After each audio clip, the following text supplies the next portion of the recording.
Okay. Hello, everyone.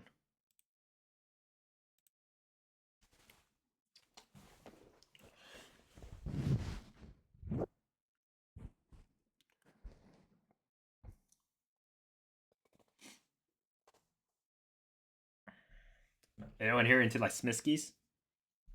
I play with this guy literally laying on my table all the time. And I got like another one. He's on his phone. He's like hanging on the top of my monitor. Yeah, you're right.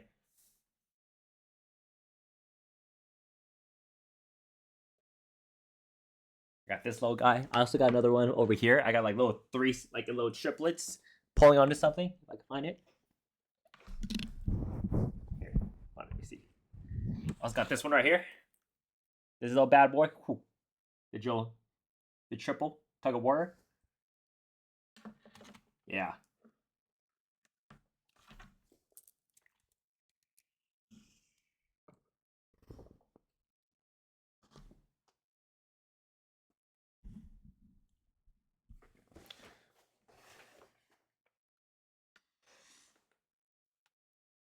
All right, we can stretch for this one. This is some serious stuff. Coaching some serious stuff, everyone. Make sure you stretch. Let's get active, everyone. Okay. So, hello, everyone. If this is your first time here, welcome to the open coaching of Top Frag Valoran Academy. Yep.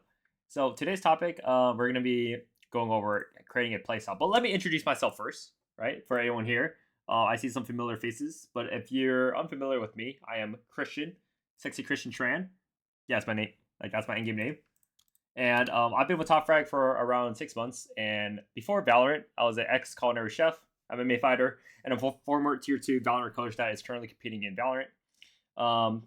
And I want to say, so to give everyone a good idea, I have 10 years of work experience being a fighter, being a culinary chef, and then I even worked a lot while working through my my bachelor. So I'm currently 25, and I kind of did everything backwards, right? Because typically, before you go into an actual career, you do gaming, right?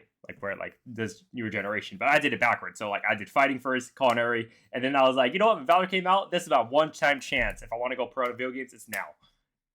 And here we are now, where I'm teaching everyone. Why is your user sexy? Okay, so yeah, before I get into the lecture today, when I first played computer games, it was League of Legends, and I was actually the one most against it. So I had a friend group where it was everyone all across North America. I even had one player in Hong Kong, and the idea was we should do a clan tag, which is sexy, and put in front of our real names. And this was when I know I was younger than 14 for sure, but everybody did it. It was just a funny joke, and basically I didn't touch video games for 6 years, from the age of 14 to 20, because I was doing culinary, as you mentioned here, MMA fighting, and university. So when I came back and decided and got the beta key for Valorant, the system said, "Do you want to keep your right ID name, which is SexyChristian?" And when I did my research to see where everybody else was in my friend group, I realized that everybody was basically retired. They all had families, they all had careers, and so I decided to just keep the name. So eventually, when I started competing into I first started off as a player, everybody was just look at my name. They were like, "Wow, this is such a funny name." Yeah, they literally had I was the youngest in the group, so they all ended up starting their own families. So it wasn't anything so serious. I literally just kept the name from League, and everybody just ended up loving it and remembering me for that name. All right. So the topic today is going to be creating a playstyle that puts you in control. So the agenda is going to be broken out into 3 subtopics, which is the first one is aggressive versus defensive playstyle, and positioning, switching points between the 2 styles, and then the comfortability factors. And for anyone that's new here, in between each agenda, I like to give a little bit of room where anyone could ask questions, spend a couple minutes answering them before I move on to the next topic, so that it feels like it's more interactive for everyone here. And then let me just get rid of this. Okay, so let's just dive right into it. So aggressive versus defensive positioning and style. So the objective of this idea is to have a playstyle that is constantly forcing the enemy to change what they are doing. And this could simply just be, if you were to look at a Val plan, of how do you want to play your agent on the map. And maybe when you break this down at first, like before this call, you were just thinking about like an over idea of like, oh, like I just like to play, let's just say you're playing Fade, you're playing Willie. Willie likes to play A-Link if you're that type of player, or you're just a Fade that likes to play top mid. But you were never really necessarily defining the type of play style you have, right? Maybe you're just thinking about like, oh, I'm just a shooter. I just want to run around and shoot. But if you dive into the next stage of that thought process of like, okay, like when you shoot, do you like them running into you? Or do you like to run into the enemy and taking your fights, right? And a lot of people, you'll be surprised, like they see different solutions to many scenarios from you. Because maybe, like for me, I like to be very aggressive than hold angles all the time. So I'm typically a more aggressive player. So, but why is this important? It's because different styles will create different reactions from the enemy. So think about like everyone here, like I know like we're working with like a lot of different ranks. Is let's look at traditional sports, even MMA fighting, if you want. And you probably have your favorite team in franchise leagues like basketball, football, or even like Olympic sports. And athletes or teams have particular styles. And if you notice that every time they are in a match, the enemy opponents typically like respond differently. They have to adapt differently, and so for yourself, but like because you are presenting this type of style and opposing it as strategy, you have to adapt yourself too. Eventually, when the enemy catches on, does it make sense to everyone? And that's the beauty of competition. But you could translate it easily when it comes to like ranked. And the one thing I do want to emphasize in a game of Valorant, because it's very momentum based, the meta is very like mechanics heavy right now, is playing too passive will make you appear as too scared, and enemies will just run you down, which is really bad. So when I'm breaking down these two styles, I want a good mixture of both. Maybe you're like more of a like it's like introverted and extroverted, right? Like you're not 100% introverted, you're not 100% extroverted. You have a good mixture of both, and understanding like your percentages will allow you to play the game to your strengths more than your weaknesses, and you become more self-aware. I'll start slow and patient, then ramp up if a mistake is found. But I'm also practicing a pure rushdown style where things are pretty swung if they like it or not. Yeah, so to answer that, Rebirth, this is actually a very good example. It's like in fighting, when the first start of the round, mitigation. When you first start a round in fighting, so if anyone here is like new to fighting, like there's typically 5 minutes in a round.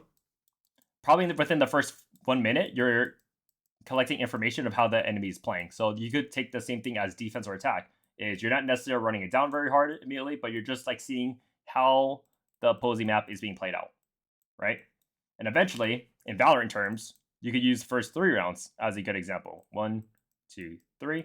And eventually, somewhere around the 4 or 5, you don't necessarily have a read of how the whole enemy team plays, but maybe you have a good read of how the chamber plays B. So if I was to clear this out, maybe you have a good idea of how this player plays towards this side of the map, or how the Omen player plays A. Maybe if you show a little bit mid pressure, this guy just ends up walking up, or if you instantly fight A, this guy throws an instant blind. And because of that, you're now responding and leveraging off of this response. It's like, okay, if you bait out blind, what can you do? Or what can you do to create that reaction to create an opener? And it could be the same thing for yourself, where if you decide to play very aggressive, so let's just say if you're the chamber, right?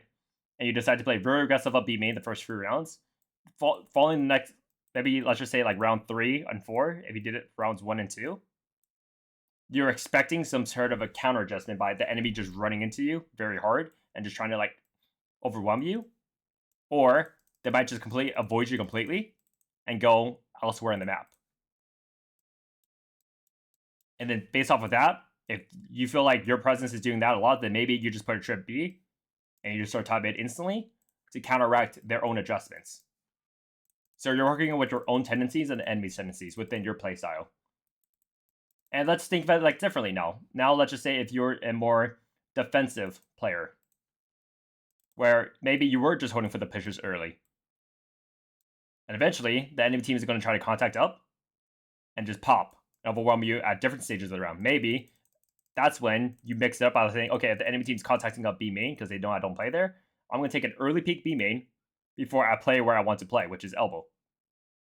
And that will completely change the course of how they respond to B main the following rounds or the half. Does it make sense to everyone so far? Do you see how every action has some sort of reaction, like some sort of typically planned? But a lot of players, like, it allows you to focus on the more important things and not let your mind stray away from like, oh, my teams are bad. I had bad aim today. Oh, I'm not feeling too good, right? It helps your mind focus on the right things to create more impact and consistency. If you like to rush to the first 3 rounds, they will think you're there and go somewhere else, and you rotate. Yeah. So basically, yeah, exactly. You can make the enemy autopilot into response, or you could force them to critically think in the moment to potentially mess up or hesitate. And those are the moments of the game where you want to capitalize off of. You can think of it the same thing as like Overwatch. If you're always targeting the healer as a DPS, now you switch it up to just targeting the DPS purely. And then when you force that level of adaptation, they're going through a wave of shock. They're like, oh, this player is doing something different. I have to adapt too. Or if you play like a game like League of Legends, for example, if anyone here is a League of Legends fan, it's like laning phase. You're CSing. Both laners could like play for CS. But then eventually, if one laner starts playing really aggressive towards the other one, like poking at them, exchanging, then that other player has to adapt that this player is starting to be more aggressive. Do you see how like all these games and like sports, like psychology, like kind of all like it all connects and they all have some familiarities of the mind games. And because it's a very mechanically based game right now, you can simply outsmart your enemies in that department. If you just know how they're going to fight or going to respond to the way you've been fighting, use that as a leverage. So because I just talked about action and reaction, that I did make a small segment about this, right? It applies to both halves. And again, right, if you start in a more aggressive position, which is the action, you're running into the enemy. And then reaction, this causes the enemy to run it down, to control space, or hesitate to try contact, right? But let's just say if you were to start in a more possessive, like defensive position, the enemy is running into you, right? It makes the enemy extend out more to find you, or possibly influence them in later rounds to use more utility to fulfill an objective. So having a good mixture of both to make the game harder for the enemy will start creating more opportunities for yourself, and just knowing what they have to do to potentially try to win rounds. So typically, like in reality, if you to do this more consistently and have more practice with it, you start realizing that you have a lot more control of understanding how the game is developing. And because of that, you're going to be more in control. You're going to be in the positions that you want to play more, rather than like always filling gaps on the map, being clueless, or spending too much of the game of like figuring out what the hell is the enemy team doing. And I feel useless this game. Maybe my aim will like pick up eventually, right? Like, so instead of hoping on like the inconsistencies, you're creating consistency. So any questions for anyone here on subject 1? Does anyone understand the difference between aggressive and defensive styles? And do you see how I'm kind of like mixing in both, which we will get into in the second topic?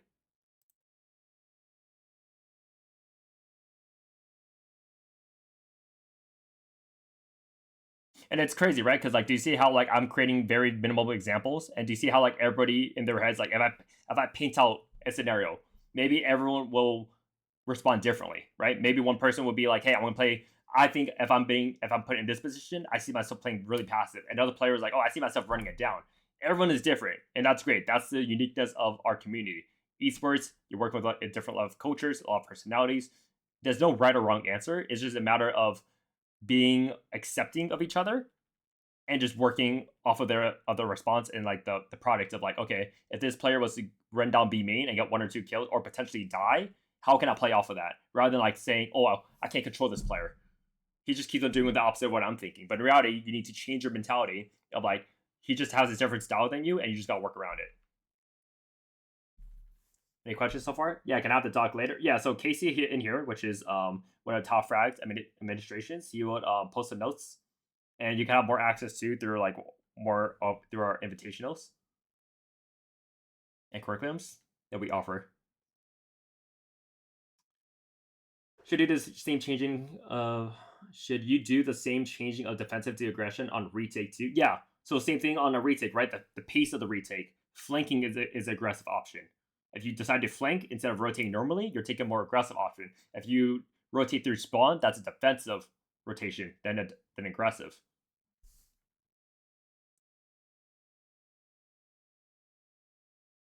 How would I know when to like switch between aggressive and passive? Do I consider myself defensive when how do I surely know what's my playstyle? So to understand your playstyle, simply put yourself on the map. So if you were to look at it like a mini map, so let's go to another example like Bind, or you know what, let's just say Haven. This is a very comfortable map for a lot of players. If you just simply put down where you like to play as a player, that will define how you naturally like to gravitate towards. So as a chamber or whatever your role is, maybe you're playing a Sova, where a lot of Sova players, they all start in the same neutral position, right? Which is typically a long. But based off of that, are you typically a type of Sova player that feels comfortable running up? Or do you feel like a good a type of Sova player where like you like to go short, rejoin short, and go backside? And when you simply map that out, you're like, okay, now that I see that I'm a more passive player, which I typically tend to back up naturally, but how can you make the enemy go into you more? Right? Can you bait them? Can you bait them out by starting this neutral position by like throwing an early recon and make them think they have a timing up on me? Can I throw a shock here and play for the really clear along with a dart somewhere here or up here and try to get a spam kill? Right? Do you see how like your positions could like simply like help you answer like, okay, what do I need to do to allow myself to play those positions? Same thing with Jet, right? Do you see yourself? Do you like to play a short a lot? If you want to take dry fights down short, then you should start long early to force the enemy to use more utility and focus towards long, so that when you do swing short, it's unexpected, and this is your strength.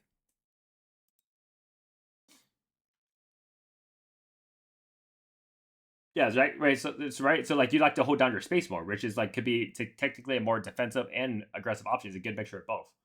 I'm probably have to drop it on Yoru.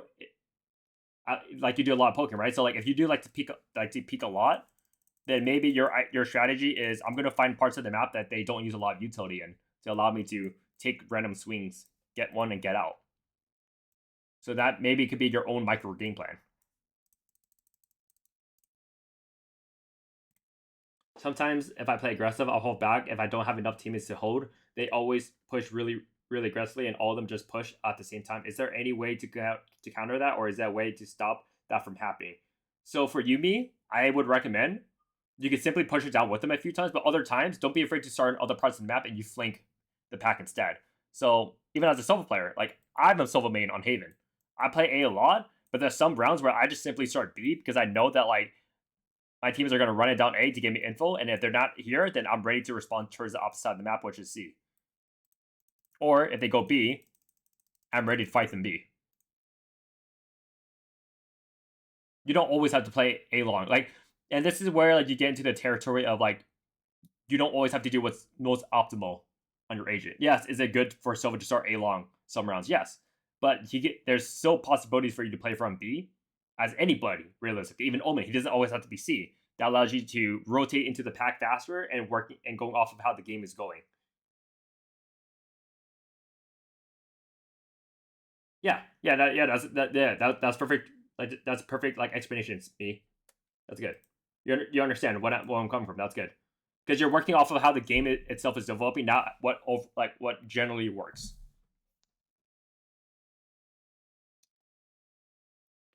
All right, so now I kind of answer the questions of like switching in between both styles, right? So let's go into it more deeply.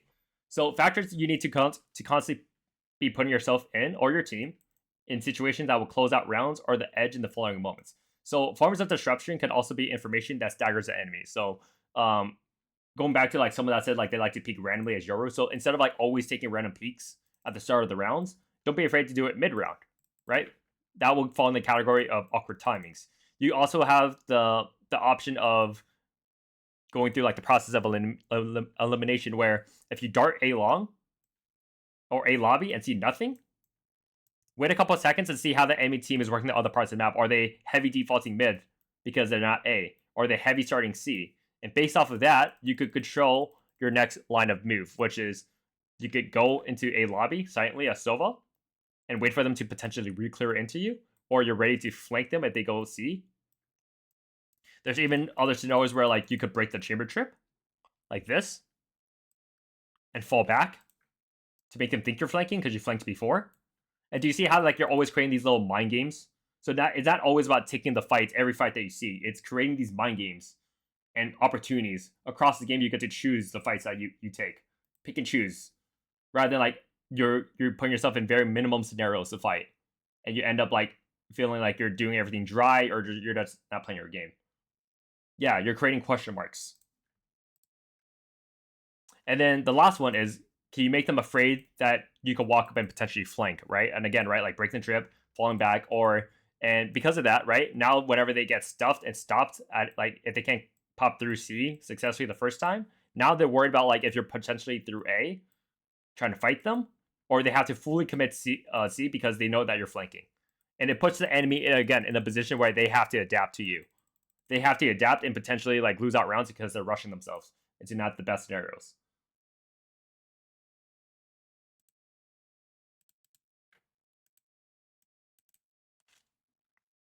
Another good example is like this bind. So if you're like a raise and a fade, you can fight showers instantly. I know a lot of fades they throw like an eye showers, right? Maybe you break the enemy fade eye back, and you either try to keep showers or you. There's even a world where like every time you throw an ice showers, they think you're keeping showers, but in reality you're pivoting short and fighting short with your raise and brim. Or that sometimes whenever you throw that fade eye, you're pushing through showers and wrapping short, or you're telling your team to rotate B. Do you see how like this one example could be used in so many different ways, aggressively and passively?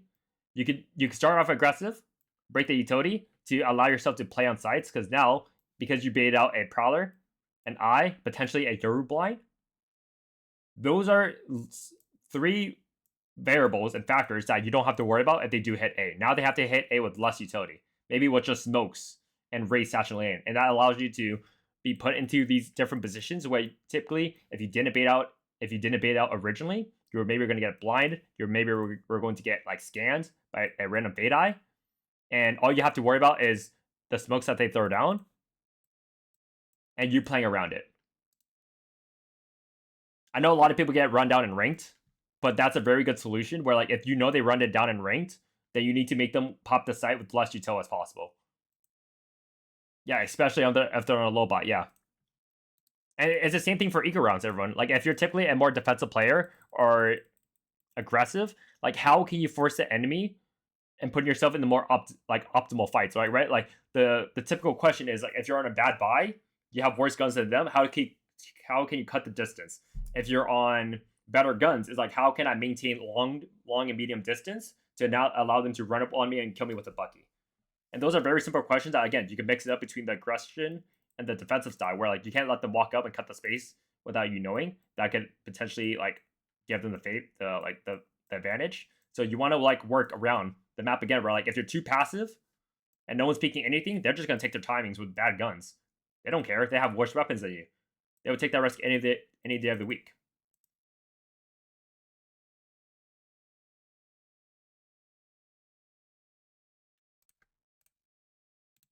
So any questions on this so far between switching aggression and defensive? Do you see how like you don't always have to force yourself to be one particular style? Same thing like if you're like a duelist. Like you don't always have to create space for your team immediately. You can work the map as a duelist.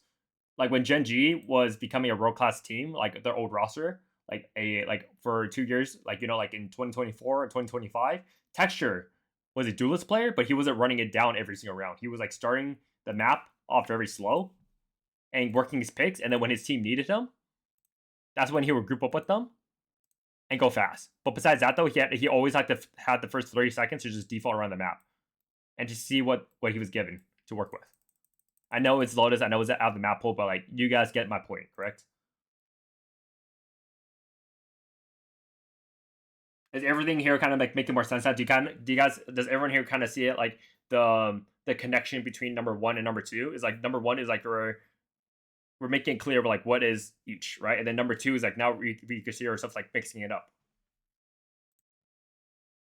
It's like in fighting, like I'm a more aggressive type of fighter, but I know how to have really good defense.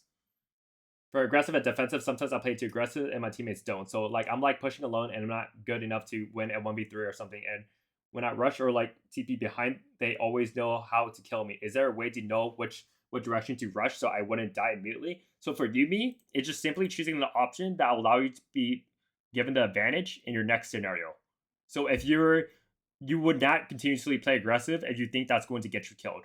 You have to switch it up to do defensive or neutral. You don't have to do anything. And then you find your next moment where you can see yourself in the more favorable fight and take it. You have 1 minute and 40 seconds on the clock of each round to work and see how many times can you put yourself in the advantage to take those fights. It goes back to understand that you don't have to take every single fight that you see.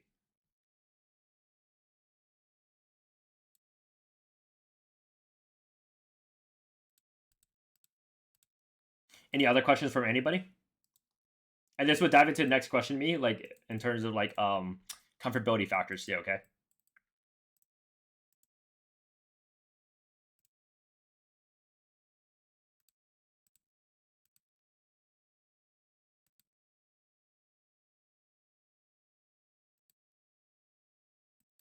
Yeah. Like you're taking advantage of let's just say like if you don't have a clear kill, you could create different openings to open up that opportunities, or you could simply play neutral and see if the enemy gives you something to work off of.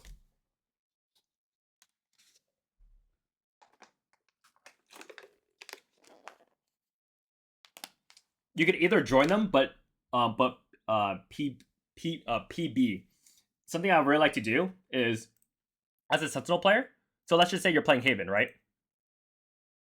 Instead of like always starting on C and your teams are always running it down A, what if you started Garage or Front B instead, where you just have simply like an alarm bot or something? If you're like a Chamber Trip or alarm bot, let's put like alarm bot, right? And if your team is running down A, then you take your timing to walk down B or Garage. So you're closer to the action rather than always rotating from the complete opposite side of the map. Same thing on Breeze. I do the same thing when I play Viper. Or Silva, right? It's like, again, if my teammates are just like running, like fighting bottom mid as defenders or running down A, rather than like starting in this like very committed position, which is backside. And obviously, if the enemy team is also just avoiding you completely at the start of the rounds, then I'm going to start closer to the action. Maybe even I walk down elbow myself on a timing, or I simply try to get myself behind pillar. Do you see like how that could change the outcome of your scenario?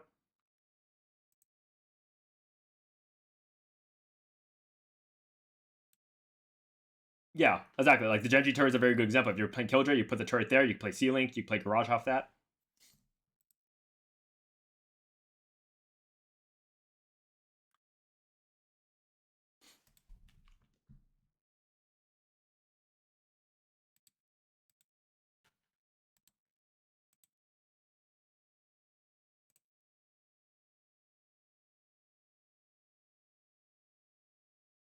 Yeah, so you always want to choose the like if you think that would give you better odds, like don't always feel like you have to do something correct.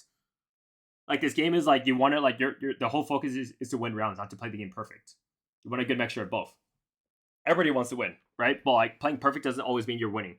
There's Sentinel players that I've reviewed it before, like even like previous teammates, where they think they were always playing the game correctly by playing passive, not dying. But in reality, I told them like there was so much more that you could have done. Did you see yourself like taking this timing or capitalizing off of a read? You knew how this enemy was playing. Like, why did you not take advantage of it and work around it? Yes, exactly. The beat tech gamer. Sometimes like I even have duelist players where like they're completely popping off and they end up playing too safe because they start to become too afraid of throwing the game. But in reality, like they stop themselves from like completely taking over and to continuously force the enemy to play a particular way because of how aggressive they were and how well they're working picks mid, like at the start of the round and mid rounds. So the last topic that I want to go over before we even like go into a demo is what are the comfortability factors, right? So a big part of players' decisions on a position to play, it's a big part of the player's decision on a position to play from that will affect by their comfort level in a position. So you can consider what needs to happen to allow yourself to be in these scenarios. So a good example of this is when you play Haven and you are playing front B. What is your objective and what is your intention? Is it to walk down mid? Is it to rotate across the maps? Or is it to simply counter the lurks, which is coming from like window or grass? And off of that, you want to accommodate yourself. Like, do you need to play A the first few rounds to allow yourself to play fast rotate mid? Do you want to scare them away from A so that if they do go C, you could flood in from B to C and not from A short to C?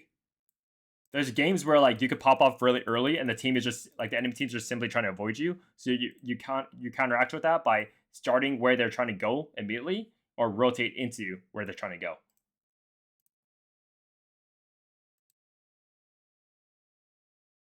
And to kind of like answer you guys self like a little bit more on this, I don't know if anyone here plays fighting games, but like in fighting games, you will have a higher optimal chance of winning the game if you don't focus too hard on yourself.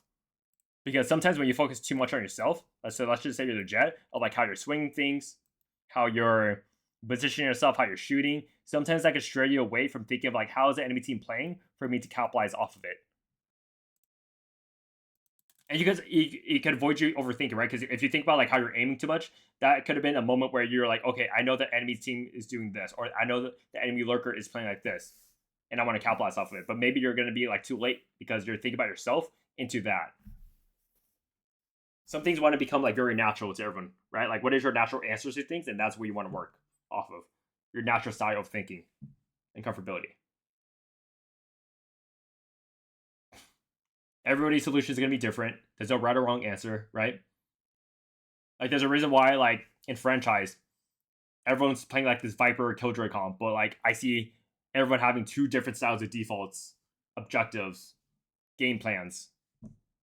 Same thing for ecos, ultimate strats, right? Like, there's so many, like, uniqueness that the game offers. Is like, you can't see it all as it has to be a perfect answer every single time when you play the game. And I don't want everyone to be held back, because that could create a level of hesitation. Like, I worked with all players where they told me that like they were trying to try too hard to be perfect, and every time that they died, good or bad, they think it was bad because they died.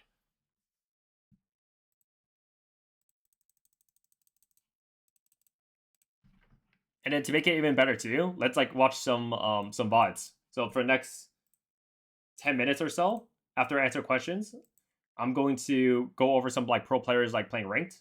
And then we could like really look at their comfortability level, their decision making, and we could work off of that. Who's everyone's here like favorite player? Give me some names. Give me some names. Chronicle? Players, not agents. Like pro players. Do you have to, for everyone here that watches esports?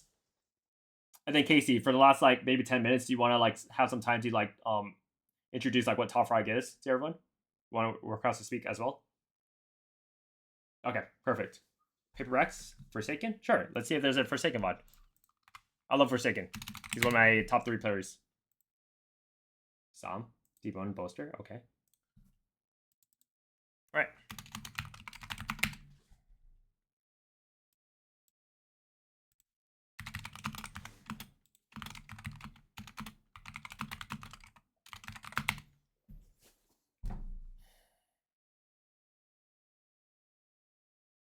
Or actually, or even Paper X Divide. Yeah, let's see him playing Silva actually. Paper X fan.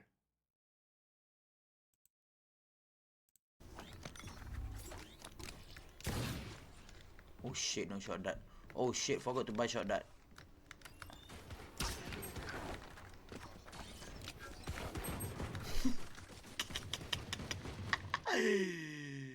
Oh, I'm trolling, guys. Okay, so he didn't buy Shock against the Cypher. Okay, it happens, okay? But look, everyone.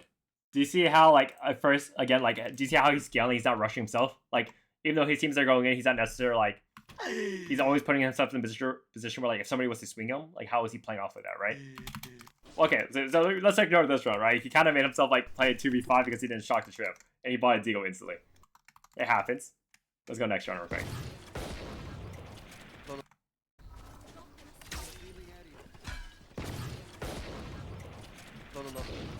Wait. Door.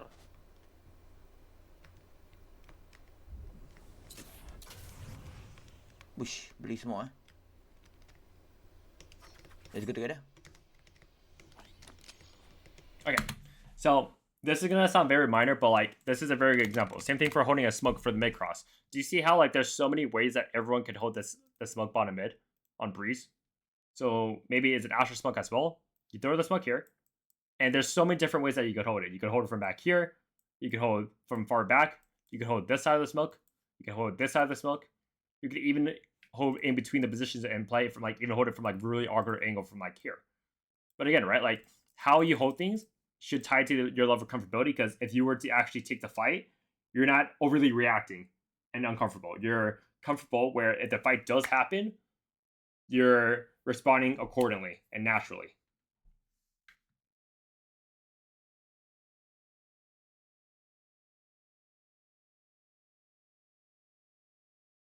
Does this make sense to everyone here?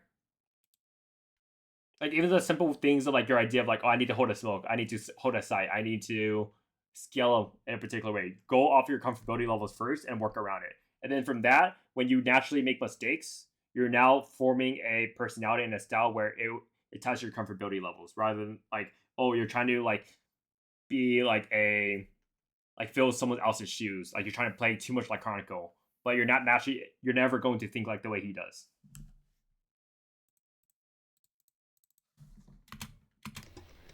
Boleh kita.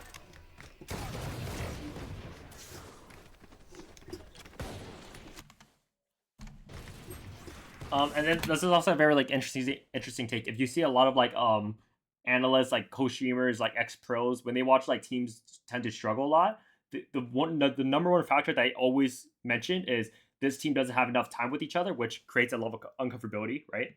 A lot of like uncontrollable factors. And two, it's like, oh, it just looks like everyone here was uncomfortable, like was very uncomfortable. Like you look at Loud, for example. Loud has incredible 5 players, but because everybody has such contradicting ideas, it just looks like they're playing ranked against like coordinated teams. I love Loud too, and even Verdi. Like I know Verdi personally. I met him a few times. So like I know how great of a player he is, but you could tell that like he's not playing at his best because his team is playing a complete different view of the game of his, and he's not comfortable. Yeah, like right, he's like he's dying alone. No one's playing with them. Nobody's like trying to like do his ideas, right? Like, and again, right, when you play ranked, is rather than forcing the enemy to like your teammates to play a way of the game that you see, you just naturally need to leverage towards what is winning us rounds and having everyone like comfortable and not overthink about the game. If you can prevent overthinking as a teammate by just being a vibes cool person, or like just like an introvert where like you're not overly too excited, you're not making people too anxious, you'll naturally win more games too. Because again, right, you're naturally letting them play the way that they want to play the game. Or just simply when you do request things, do like very simple requests. You're like, hey, can you dog this for me? Hey, can you smoke mid link for me, or whatever? Just ask for very small favors rather than asking them to win the round for you by doing this from start to finish.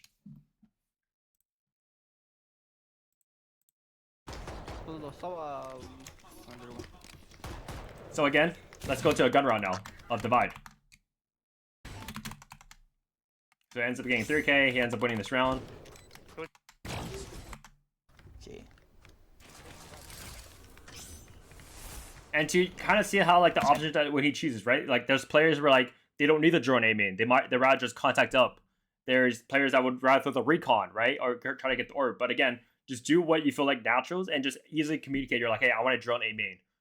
Right? Trying to be funny, this guy trying to hide. Or sometimes like a player's just gonna be like, hey, can we just contact A main? And typically you would like to drone, but like at that point, like just be on the same page with them. It's easier than like doing 2 different things at once. In between. Wait. Wait, careful close, careful. Like you want to make your game look very natural. So that again, right? Because it's very natural your decision making, you can focus more on your mechanics and your gunplay. Oh. So he did like a more of a like, let's just say like a more defensive options, right? He droned first, he recon second. Because they're on bad buy, like he's keeping himself like safe from like doing anything too reckless against bad guns. Wait, I think Again, after he gets a kill, is he forcing himself to rush in? No, he's taking his time, gets a kill, reload, Someone's still alive. and seeing that if he can take the space now or later. Dia sangkut ke corner. Dia picking kau. Do you see how much more composure he's having? Because again, comfortability level is a big factor. He's naturally playing the way he wants. When he when he decided to play aggressive, it wasn't forceful. It was, oh, this is the right time for me to scale up on my own feeling.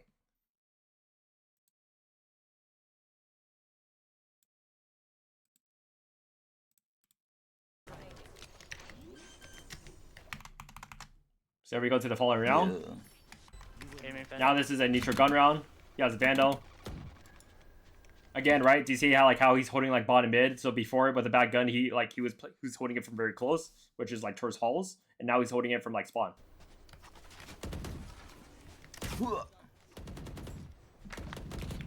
Let's go B, let's go B. Yeah.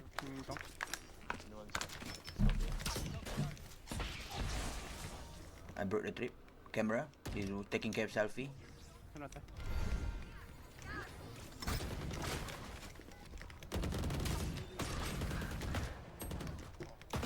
One smoke. Again, he was careful how fast he was scanning on site. He's heading towards the Cypher site. He doesn't want to accidentally run through a trip because he's rushing himself, right? And there's a window where he doesn't need to find cover immediately. I know this is a pro player, maybe like that, like we're all aspiring to be like him. Like even for me, like I'm still working my way to play like a very similar style of the game, right? But you could take these notes and apply it to yourself. You're like, oh, like when I'm on, like when I take deeper space, like still don't rush myself. It's important to take my time, make myself comfortable in these moments. Notice how like from start to finish, he's not always playing aggressive. He's not always playing defensive. He's mixing up between the two and trying to like find which option would put him in the best scenario of fights.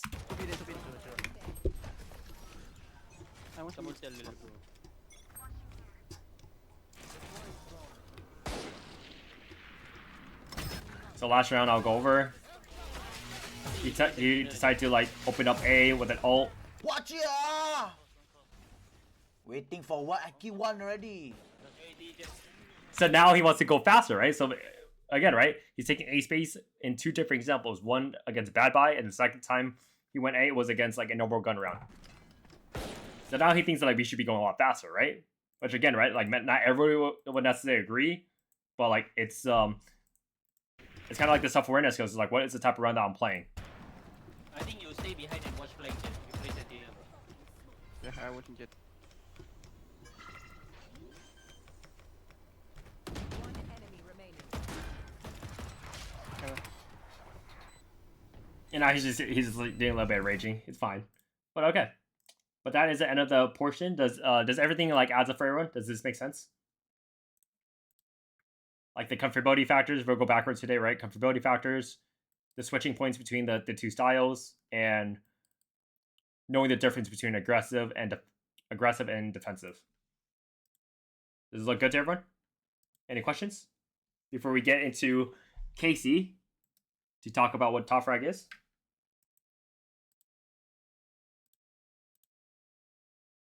Play Big Kate. How did everyone think of the class today?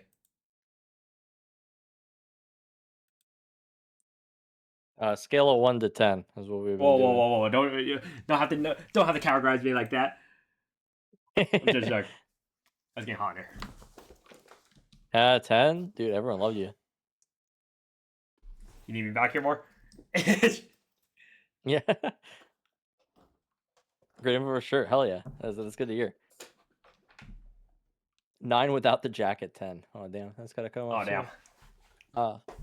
So yeah, I'm excited to talk to you guys a little bit more about Top Frag. We've been doing some really cool stuff lately. So basically what's going on right now is we got the invitational rolling. So this is just a continuous program that's designed to get you guys all the way to Immortal.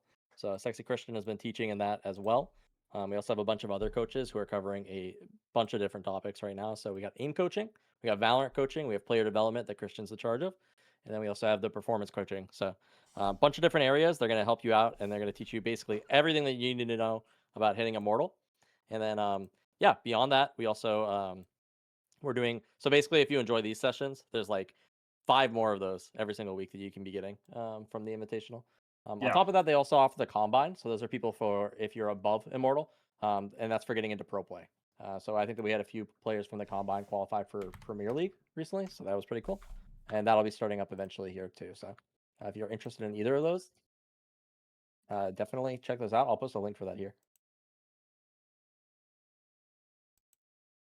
Yeah, happy cool gamer. perfect. We've been getting a lot of messages from people too, saying like they've hit their peak rank like already within like 3 weeks of the program. So we've only been doing this 3 weeks with the invitation. Yeah, there is a science to like playing ranked and like definitely improving at a craft. And like these are also skills where like I personally believe when I created this curriculum and I was given the opportunity to like lead the project, and I told everyone here is like I want to use Valorant as a vessel where you're creating these soft skills that could eventually be used in your careers. Like make yourself irreplaceable. Make yourself a version where you could handle stress and understand yourself at a deeper level where like now like when it comes to like any challenges or learning something new, you use Valorant as a vessel where like it allowed you to like be like, oh, I've been through this rodeo before. This is just another new thing that I'm learning. And I understand how to get through it. I'm glad that everyone like here enjoyed the class today. And there's a lot of different topics where I do personally believe like it's very eye opening. Well, I spent studying this game for 4 years, and like like in competition, like I generally do believe like even like a lot of like other tier 1 coaches and like programs that you could get away from Top Frag, I just don't think they dive deep enough where you could benefit as much as like Top Frag does. Like we really do try our best to like get the best coaches in to make your money's worth. Like that's end of the day is our sole objective, is the quality, not the quantity.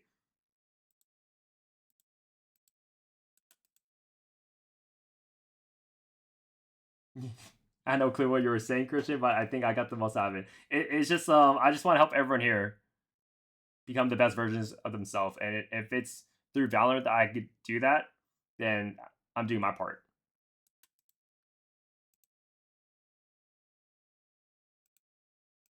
Yes. Yeah, definitely check out those links if you guys are looking to get better. You can book a call with us too if you're even like on edge, like I don't know if this is for me. Quentin will talk to you, tell you all about the program and what we offer and like what it is. And you can